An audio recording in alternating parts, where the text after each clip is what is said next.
Welcome back to A Time Refinement. This is Timothy, one of your hosts, co-host, here with Jesse today. It's been a little bit since we've chatted. Jesse, thanks for being here.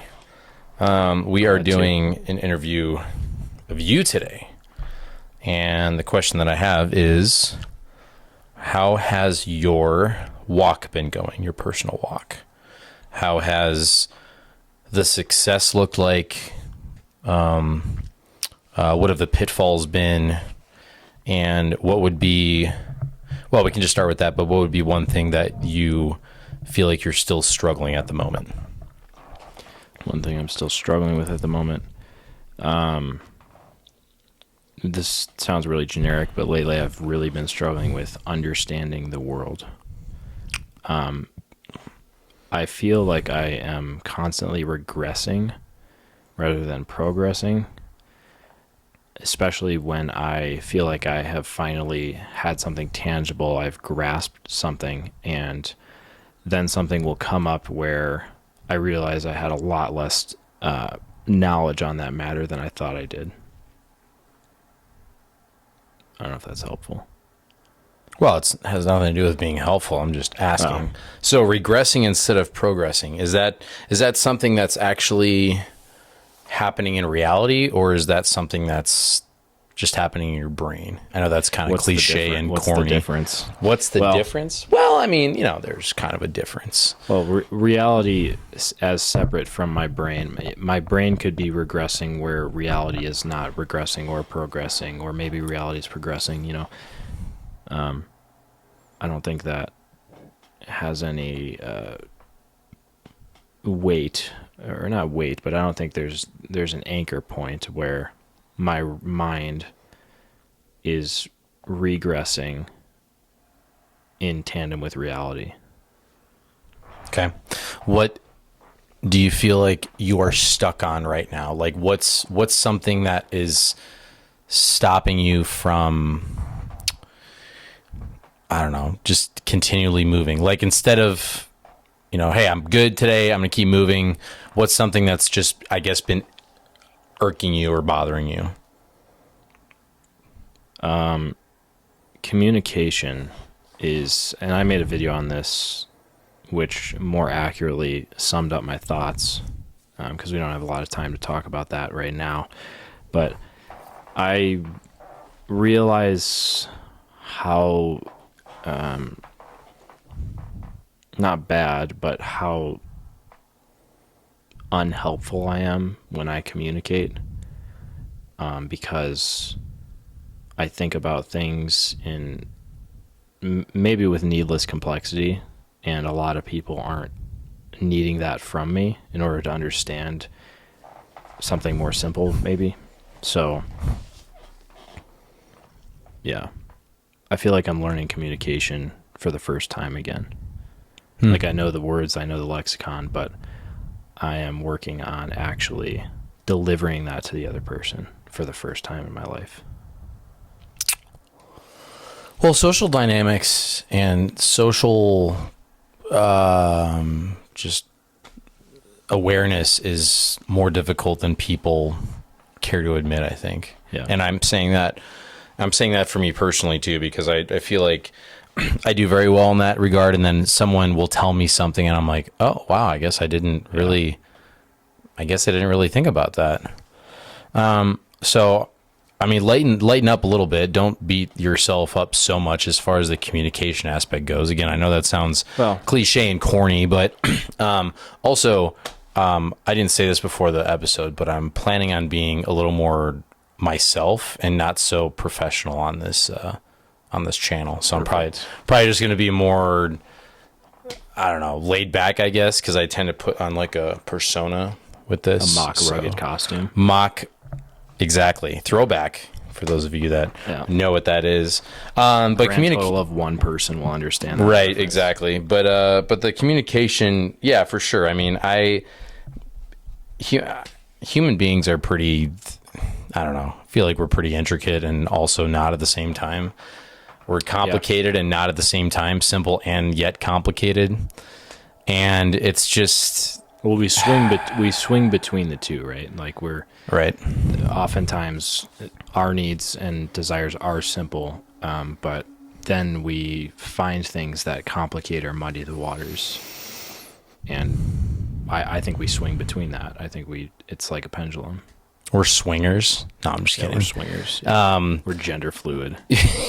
Gender fluid. Not wrong, by the way. No, I'm just kidding. What? I don't know. I do think there is a paradox regarding, because people, obviously we're in this loneliness epidemic of people are like, man, I just can't feel like I find any friends. But I understand, but at the same time, I know a lot of people that complain about being lonely, and I'm not gonna say anyone in specific. You know who I'm talking about, but they're like, man, I don't know how to make friends. I don't know how to be a friend. I just want to stay inside and just not do anything. And people suck. And that's true.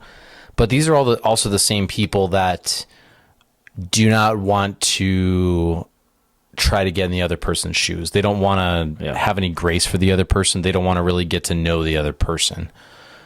So I do feel bad for those people, but at the same time, it's like, well, did you even try being a friend instead of just I don't know. I'm jumbling my words, but you get what I'm saying. And the people that say I'm just tired of being friends, and it's like, well, they didn't really put any effort in. I mean, that's just what it comes down to. And then they always complain about people. They're like, well, this person doesn't believe in God, or this person is like this, and this person lives their life a certain way. And it's like, I don't understand why we have to argue all the time. It just doesn't make any sense. Well, I mean, that seems like a double-edged sword to me. Or there's two ways to interpret something like that. It's like, yes, there are people that complain about friendship that have not put any work in, and they are invalid in their complaints in many ways. And then there are, I think, a small percentage of people that have actually tried, and they're simply not compatible with the people that they're trying to pour into, basically. So when people complain about friendships, it's often a really good idea to approach them on the base level and see if that complaint's valid and where they're approaching that from. Well, and obviously those are not the people that I'm talking about. I'm not talking about the people that are like, that have put out and they've tried and done all these things, and they're like, man, people just kind of suck. I'd rather just do my own thing, which is totally fine. Well, part of that's really quick. Yeah. That's kind of interesting too, because part of me wonders are all these people actually valid in their complaints, but for some reason everyone is looking for people that are incompatible with them. Like, for example, someone might be they might genuinely be pouring into someone, and then the other person doesn't reciprocate that, and when they complain about it, they could be 100% valid in that, and then they could come across another person where they don't pour into as much, and then that person perceives it as complaining.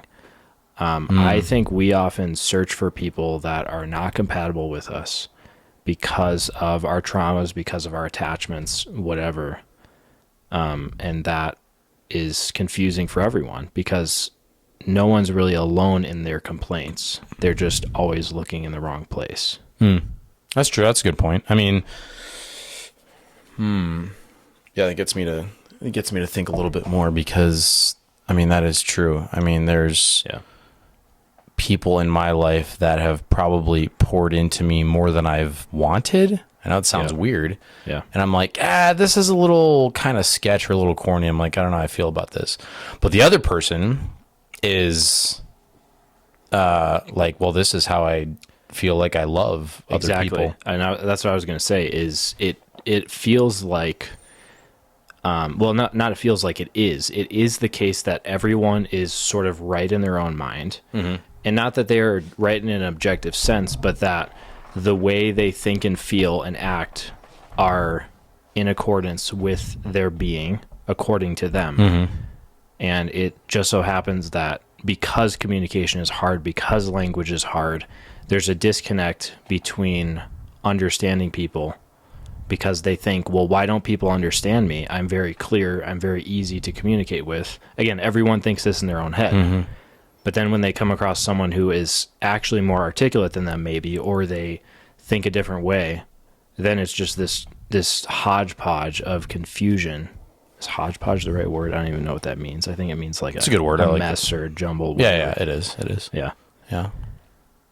And that's something I've noticed recently in my life is everyone making sense in their own head, but not to the other people. Mm-hmm. And they don't even think that they're doing the wrong thing. They just think They can't think they're doing the wrong thing because in their mind there's nothing wrong with it. It's just normal to them. But to other people, their normal is not it's abnormal. Like our normal is abnormal to other people. Yeah. And that ties into marriage as well, because one person thinks that they're doing everything they can. The other person is like, well, Like they don't not feeling it. He doesn't pick up the book and read 5 sentences. Right. Like, yeah, you could be doing everything right in the marriage, and then there's this one aspect that someone's fixating on. And to them, it's obvious that they want you to do that thing.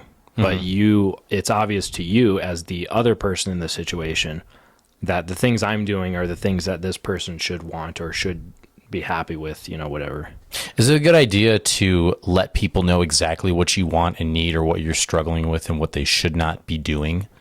Like 100% straight to their face? If I were the governor of reality, I would have it so that everyone always speaks their mind with complete authenticity, no matter how much that might hurt people. There is probably value in masking up or in sort of evading a topic, but I just don't see how it wouldn't be so much better for everyone to always say what they think and feel. Even if that's painful for some people or even if that's weird for others. Again, it may not be idyllic, but, I mean, is that on that person to conjure up in their head, why did someone have to tell me exactly how they feel? Can they not just pick up social cues? Yeah, there is part of that. Social cues are a mixed bag too, because again, it's one person's social cue is another person's social blind side, I guess. There are just people that are brought up in certain ways to where they don't understand the level of intricacy of a social cue, where to someone else it's very clear. So tell me 2 things before we close here. What is something that you have missed the mark on and other people have, and what is one thing that other people missed the mark on and you have not? Okay. Regarding this topic, communication. Okay. Friends, whatever you want to call it. Yeah. Okay. Something You have a couple minutes, so. Okay, cool. Something I've missed the mark on. Something I've missed the mark on is probably assuming way too much, because I am naturally sensitive and attuned to not only micro changes in people's voice or their, subtle behavioral changes. I'm always on high alert with stuff like that. And oftentimes I'm reading way into it. And that's where I assume way too much. I assume certain behaviors mean certain things when a lot of the times in reality they don't. Something I do well, I think, is I'm probably one of the easiest persons to talk to about nearly anything. Like for me, when I say literally no topic is off the table, I mean that like in the most strictest sense of the definition, literally. And I always feel bad about myself in some ways because I'm like, man, I'm not that interesting or I'm not a good listener or whatever. But then I think, well, actually, no, so many people are so closed off to things that I would entertain in a heartbeat. I would talk about anything they want to talk about and I'll listen to it. So that's something I think I do well where other people fail. And then where other people do something well, let's see. A lot of people are really good at not going too far I notice that in social circles, I tend to try to cut the density with a knife, whereas other people are very good at keeping the connective tissue together. Because it's often a social setting is like, it's like connective tissue. It's very fragile. It's very delicate.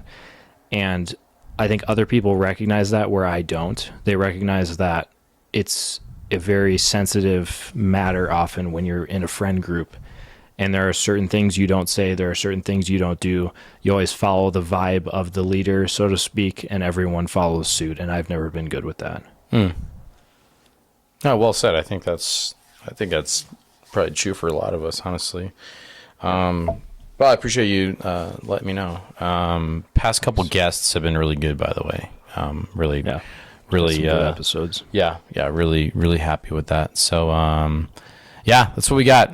Communicate better with your friends and your colleagues. What's one thing you can leave with us, real quick?